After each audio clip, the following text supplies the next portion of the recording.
आज पुनः मैं एक ऑडियो आपके लिए तैयार कर रहा हूँ।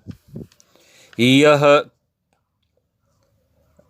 स्टैंडर्ड 10 के लिए है, कक्षा 10 के लिए, हिंदी क्षितिज भाग 2 और उसका काव्यखंड क्षितिज भाग 2 का काव्यखंड जो 10वीं वर्ग के लिए है, उसमें सूरदास और उनके पद से आरंभ है। तो सूरदास जी के विषय में पहले हम देख रहे हैं कि सूरदास के विषय में हमको कुछ ज्ञान चाहिए और सूरदास के विषय में जो इसमें पोएट के विषय में, कवि के विषय में आएगा ऑब्जेक्टिव, तो उसे हम हल कर सकते हैं और इसे पढ़ाने के बाद आप ऑब्जेक्टिव खुद तैयार कर सकते हैं, तैयार करेंगे। तो सूरदास के विषय में पढ़ें, उनका जीवन परिचय कि वात्सल्य रस सम्राट महाकवि सूरदास।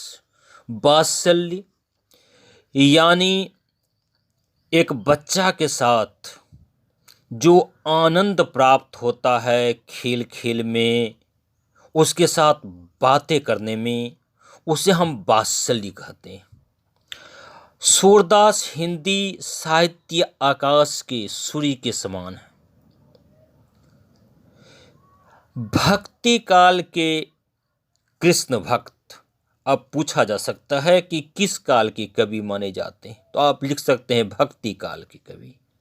वो कृष्ण भक्त पूरी तरह से, और सभी कवियों में वो एकदम से उच्च स्थान पर है। उनके जन्म के विषय में देखें, उनकी जन्मस्थली के विषय में कई एक विवाद है, मतभेद है। कुछ विद्वान मानते हैं कि सन 1478 में रुनकता या रेणुका में उनका जन्म हुआ, जो मथुरा में, परंतु कुछ दिल्ली के निकट जो सीही ग्राम है वहाँ मानते हैं। तो यह एक विवाद है, उसको अपने जगह पर रहने दिया जाए। वो एक विवाद और है उनके संबंध में कि वे जन्म से अंधे थे या बाद में अंधे हुए। इसमें भी विद्वानों में, साहित्यानुरागियों में मतभेद है, परंतु अधिक का मत है कि बाद में वो अंधे हुए। चूँकि शुरू में उन्होंने जरूर छवि को आँखों से निहारा और इस तरह से लिखे हैं कि लगता है कि बाद में ही वो आँख से वंचित हुए।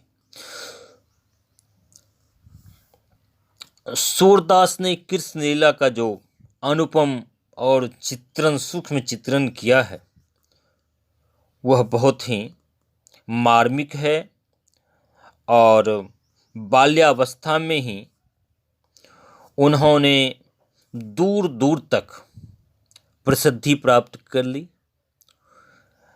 संसार से विरक्त होकर वो मथुरा एवं आगरा के बीच यमुना के किनारे गौ घाट पर रहते थे। यहीं उनकी भेंट आचार्य वल्लभाचार्य से हुई, जो उनके गुरु हैं वल्लभाचार्य। उनसे मुलाकात हुई और उनके शिष्य बन गए और उन्होंने अष्टछाप के कवियों में इन्हें सम्मिलित कर लिया। अष्टछाप की कवि क्या है?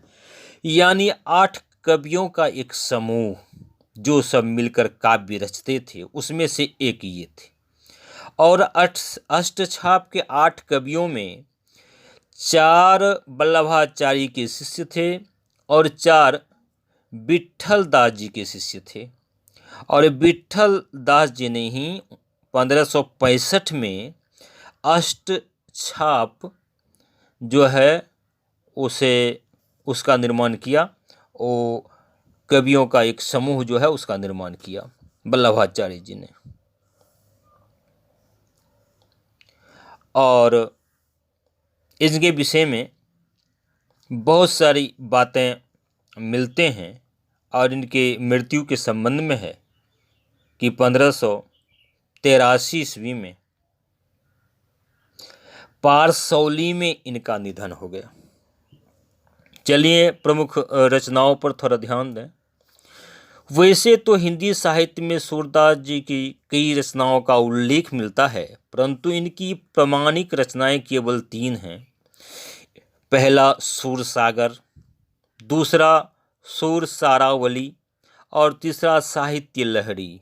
सूरदास जी की कृति का मुख्य आधार उनका सूरसागर है और इसमें लगभग 1.25 लाख पद माने जाते हैं। पद आप लोग समझते हैं, पद ये जो कविता में आप देखते हैं कि वो जो स्टेंजा होता है, प्रत्येक स्टेंजा को कविता में हम पद कह सकते हैं, तो वही पद होता है। ऐसे तो वाक्य में जो शब्द होते हैं उसे भी पद कहते हैं, लेकिन यहाँ कविता की जो 4 पंक्ति या 7 पंक्ति 5 पंक्ति जो है, और जिसे आप अंग्रेजी में स्टेंजा कहते हैं, उसे आप पद कहिए, ऐसे ही पद आप समझिए।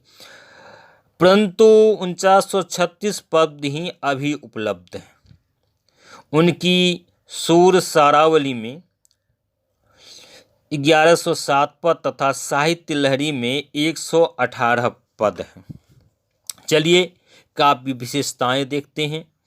सूरदास जी कृष्ण के अनन्य भक्त मतलब जो अन्य कहीं नहीं भटके, बस एक पर रहे आस्था और पूर्ण आस्था के साथ, उसे अनन्य कहते हैं। अनन्य भक्त कृष्ण भगवान के वो हैं। उनके पदों में भगवान कृष्ण की भक्ति से संबंधित पदों की अधिकता है। जितना भी पद देखिए, बस कृष्ण भक्ति की मनोहारी चित्र आपको देखने को मिलेंगे। उन्होंने श्री कृष्ण की मनोहारी विविध कलाओं के गायन के साथ ब्रजभूमि, बाल गोपाल एवं गोपिकाओं की विभिन्न भाव भंगिमाओं का अतीब सहज, मार्मिक एवं सजीव चित्रण किया।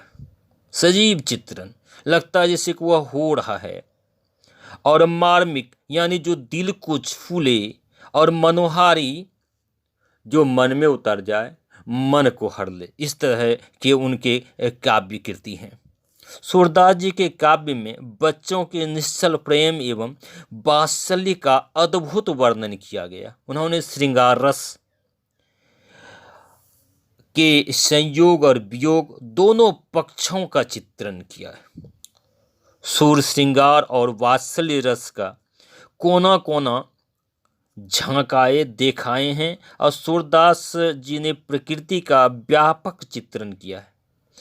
ये जो आप देखिए प्रस्तुत हैं, प्रकृति का कोमल रूप ही प्रिय है। उनके पदों में प्राकृतिक जगत से जुड़े हुए उपमान ही मिलते हैं, उदाहरण ही मिलते हैं। चलिए इनकी भाषा शैली देखने सूरदास की। सूरदास जी की भाषा सरल और मनोहारी ब्रज भाषा है। वो ब्रज क्षेत्र में रहे, वहीं की भाषा उन्होंने प्रयोग की है। उनकी भाषा में ब्रज भाषा का परिष्कृत मतलब होता है ब्रज भाषा का जो वो भाव है, उसको थोड़ा सा हल्का करके पेश कर देना, वो रूप दिखाई देता है। वे श्रेष्ठ कवि एवं उच्च कोटि के गायक भी थे। उनके साहित्य में गीति तत्वों का सुंदर समावेश है। गीति तत्व यानी व्यक्तिगत अनुभवों के प्रकाशन को गीति तत्व कहा जाता है, और जिसमें गायन भी हो, तो इस तरह से उनके काव्य में देखने को मिलते हैं। वात्सल्य एवं श्रृंगार रस की अनूठी छवि उनके काव्य में सर्वत्र दृष्टिगोचर होती है।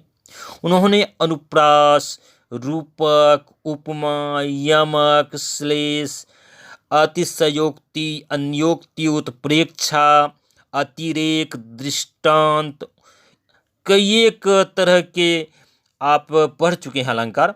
इन सब अलंकारों का प्रयोग किया है। अलंकार आपने 9 में पढ़ा है, और पुनः आप लोग अगर कहिएगा तो 10 में अलंकार पढ़ाएंगे। इसका खूब प्रयोग उन्होंने किया है। मनोरम ढंग से चित्र प्रस्तुत किया है। तो ये सब उनके काव्य की खूबसूरती है, और पंडित रामदास उनके पिता थे। तो इस प्रकार से उनके विषय में है और हमने आपको ये सब बताने का भरसक प्रयास किया। तो इससे आप ऑब्जेक्टिव निकालिएगा, जितना भी ऑब्जेक्टिव खोज सकें निकालिएगा और फोटो खींच के मेरे व्हाट्सएप पे भेज दीजिएगा। आपका ऑब्जेक्टिव ये जो सूरदास के संबंध में जितना भी आप जान रहे हैं उसको आप ज़रूर लिखिएगा। और दूसरे ऑडियो में पद जो है उसका व्याख्या करूँगा पूरी तरह से और सभी पद मैं आप तक पहुँचाने का प्रयास करूँगा। फिर उससे प्रश्न आवेंगे तो इतना आप ज़रूर कीजिएगा।